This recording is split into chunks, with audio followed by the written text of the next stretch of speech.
It's your girl Choma Munajiba, and today our math class are going to deal with fractions, equivalent fractions, converting from fractions to decimals, from decimal to percentage, and from percentage back to decimals. So join me in the ride as we go.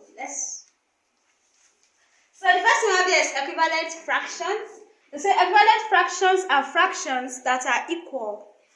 We have examples here. It says find a fraction equivalent to 1/5 when n is equal to 2. In our solution here, we have 1/5 times. Our n is a number which we use to multiply both the numerator and the denominator. So we have 1 times n over 5 times n. So if when our n is equal to 2, we say 1 times 2 over 5 times 2. 1 times 2 gives us 10, 5 times 2 gives us 10. 1 times 2 gives us 2, 5 times 2 gives us 10. So then we have complete the following up to 4 more equivalent fractions. That is 1/3 and 2/6. They are equivalent fractions, but they say add 4 more at the back. So what you do is you use the first one. The second one they're already giving us with 2 as our n. So the next thing we'll use 3. So 3 times 1, 3. 3 times 3, 9. We then use 4. 4 times 1, 4. 4 times 3, 12. Then go to 5. 5 times 1, 5. 5 times 3, 15. Then we have 6. 6 times 1, 6. Then 6 times 3, we have 18. So we just added 4 more equivalent fractions to this question. So we have next converting fractions to decimals. Our example here says convert 1/2 to a decimal. Now what you're going to do is to look for a number that you can use to multiply both the numerator and the denominator. The denominator must be multiplied by a number that the results will give you either 10 or 100 or 1000, but it must be zeros. It must be in zeros. So we use 5. 1 times 5, we have 5. 2 times 5, we have 10. So we just got zeros. So 5 divided by 10 give us 0.5. How? We have 1 0 there, so you just count once.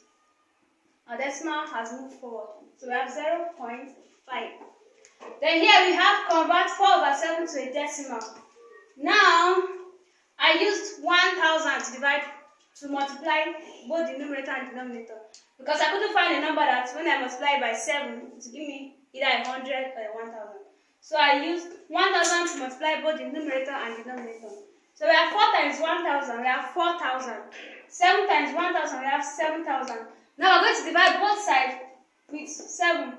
So 7 going to 7000, we have 1000. 7 going to this, we have 7 cannot go into 40. 7 can go into 35.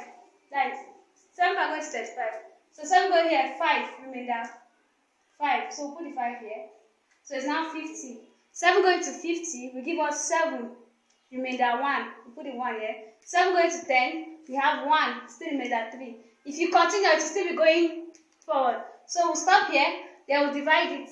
We count the zeros, so we have 1, 2, 3. So we'll move 1, 2, 3.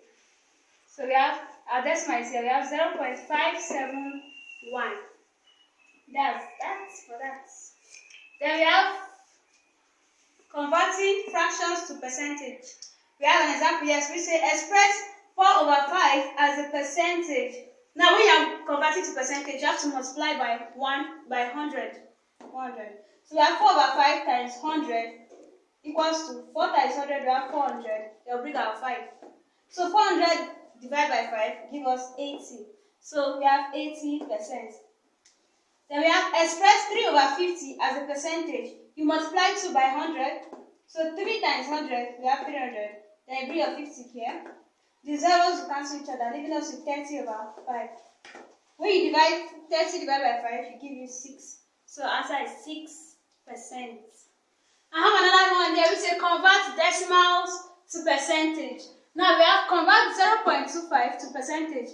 Now what you're going to do is, when you are given a decimal like this, 0.25, you count the 0 to the end of that number. So we're counting from here, 1, 2. So we have 2 zeros. That means you write only this 25. You write 25 divided by 100. 2 zeros, remember. So when you have that, you now multiply by 100. Why? Because we're converting it to percentage. So either you do it this way, 25 times 100, which gives us 2500 over 100. The zeros will cancel out, equals to 25%. Or you just cancel the zeros direct. and to still give you the same answer. Here we have 0.033. We're converting this to percentage. Now you count the zeros like I said. You have 1, 2, 3. So we're using a 3-digit number. That is 1,000. So write out 33 here, divide by 1,000. Then multiply by 100 because we are converting to percentage. So 33 times 100, we have 3,300. And we have 1,000, bring 1,000 here. Then we divide both sides, divide the zeros. This 0 cancel this 0, this 0 cancel this 0, leaving us with 33 over 10. That's what we have here. So you divide. Since there's 1 0 here, you count the decimal in one place. So we have 3.3. So answer is 3.3%. Then we have converting percentage to decimal. The first one we have convert 4% to decimal. Remember, any number that is 4% means 4 over 100. So once it's like this, it's very easy. Just count the zeros. 1, 2, there are 2 zeros here. So you move your decimal from here twice. 1, 2. That means 0 is going to be here, and there's going to be another 0 outside. So we have 0.04. That's the answer for that. Then we have convert 45% to decimal. Remember, it's going to still be 45 over 100. You still count your zeros. This is 2. So we have 1, 2. So our decimal is going to be in front of the 4. So we have 0.45 as our decimal. So now, I'm going to give you an assignment on each of these topics we have treated. The first is find the first 3 equivalent fractions of the following. We have 3 over 4, and B, we have 2 over 7. Then 2, we have convert the following fractions to decimal. We have 5 over 6 and 35 over 100. Then number 3 it says convert the following fractions to percentage. We have 8 over 10, and B, we have 7 over 8. Then we have convert decimals to percentage. We have 0.18, and B, we have 0.125. Then here we have convert the following percentage to decimals. We have 35% and 91%. So, we have come to the end of this lesson. I'll be expecting your answers in the comment box below. Don't forget to like this video, share with your friends, your families, and don't forget to subscribe. Love you.